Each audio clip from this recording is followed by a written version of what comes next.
Installing an M.2 drive.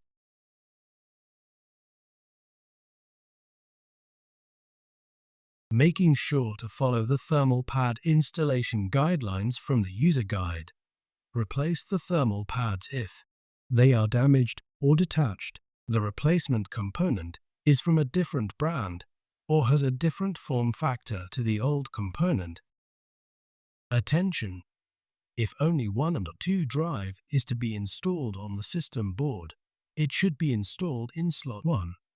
Hold the M.2 drive at an angle and insert it into the M.2 slot. Lower the rear side of the M.2 drive down to the system board. Secure the M.2 drive with one screw.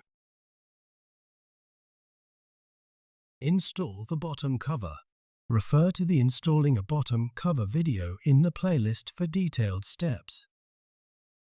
The server supports both 22110 and 22880 form factor M.2 drives in slot 2 and slot 3.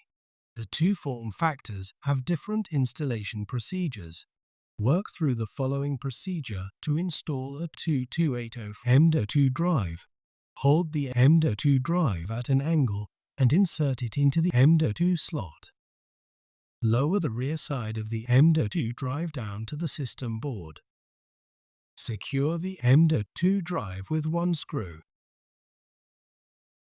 Install the top cover. Refer to the Installing a Top Cover video in the playlist for detailed steps.